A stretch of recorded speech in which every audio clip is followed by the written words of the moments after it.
Buenas tardes. El día de hoy vamos a realizar una entrevista sobre el tema conflicto armado en Colombia. A la persona que vamos a entrevistar se llama Luz Dari Peralta Jiménez, funcionaria en el área de calidad educativa. Señorita Luz Dari, para usted, ¿qué son los grupos armados en Colombia? ¿Qué tal, profe Tatiana? Buen día.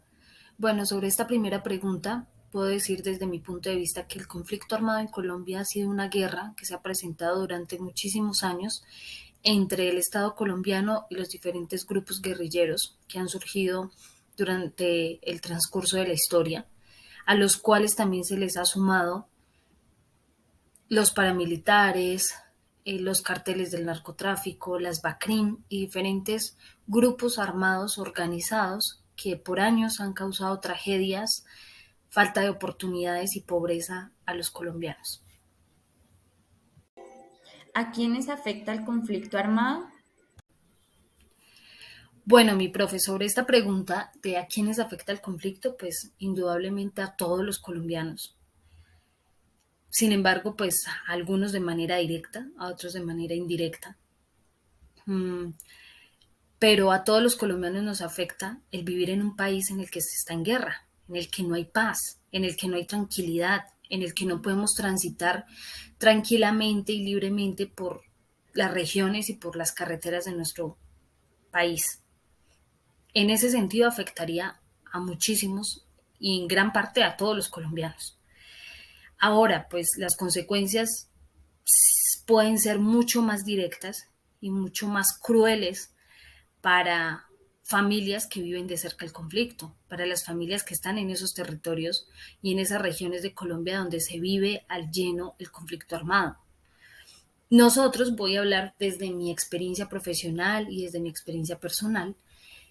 Yo he vivido toda mi vida en una región donde no hay un conflicto armado directo, donde no llegan grupos armados directamente a hacer atrocidades o a desplazarnos. Sin embargo, donde yo trabajo actualmente, que es en la Secretaría de Educación de Zipaquirá, y pues en el municipio como tal, se puede evidenciar que nosotros somos unos receptores de muchas de esas familias que salen de esos territorios que están invadidos por grupos armados. Entonces nos hemos convertido en receptores de familias que vienen del grupo armado y pues indudablemente nosotros podemos darnos cuenta y evidenciar muchas historias de vida, muchas historias de familias desplazadas, muchas historias de familias que deben salir a empezar de cero. Vienen acá pues buscando oportunidades. Afortunadamente pues el sistema educativo, por ejemplo, que es en el ámbito en el que yo me desempeño, pues es gratuito, pero vienen a rehacer su vida y a buscar nuevas oportunidades y a empezar una vida de cero para poder sacar adelante a sus hijos. Entonces, una de las principales afectados con el conflicto armado vienen siendo esas familias que se desplazan.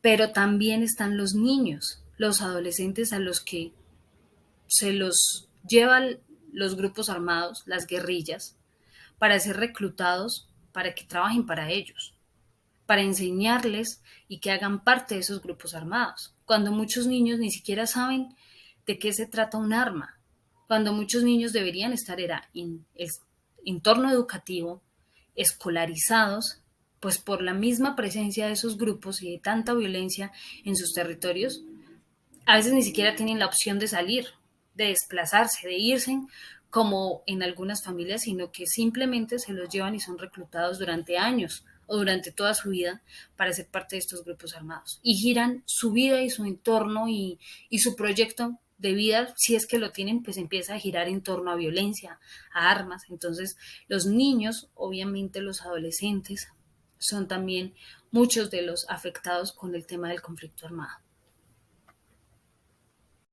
¿A quiénes beneficia la restitución de tierras?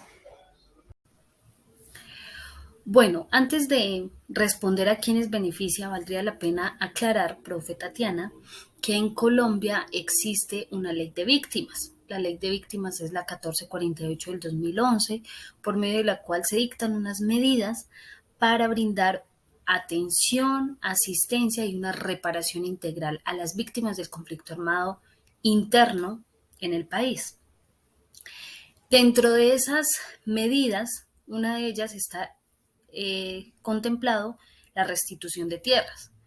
Y pues esa restitución de tierras consiste en poder devolver los predios a aquellas personas que pues acrediten ser los dueños de esos predios, de los cuales tuvieron que salir por situación forzosa, porque los grupos armados que hay en Colombia los obligaron y los desplazaron de sus lugares y de sus territorios.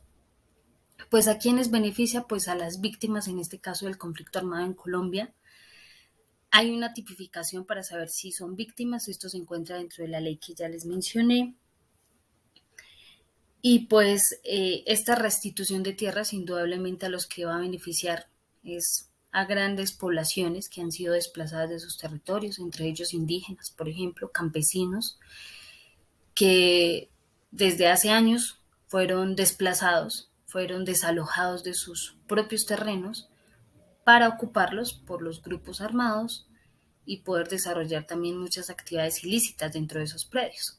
Entonces, indudablemente los más beneficiados van a ser las víctimas de este conflicto interno que hemos vivido durante años en Colombia.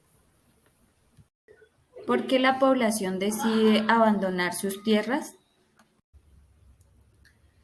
Si hablamos del tema de conflicto armado, pues podemos decir que muchas veces, y en la gran mayoría de veces, es la única opción que tienen.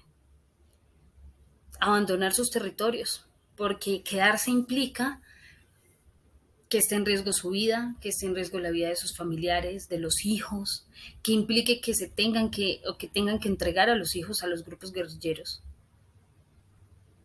porque los obligan. Muchas personas de pronto no quieren irse y podrían, algunas podrían soportar las consecuencias de ese conflicto armado, pero pues el mismo entorno, las mismas dinámicas y el mismo proceder y acciones de estos grupos no permiten que así se quieran quedar, no permiten que las personas se queden. Por obligatoriedad tienen que salir de esos territorios, por miedo, porque no quieren arriesgar la vida de los hijos, porque no quieren arriesgar sus propias vidas. Hay algunas familias que tienen la opción de irse, otras simplemente llegan los grupos armados. ¿A cuántas familias no han asesinado y simplemente se quedan con los predios?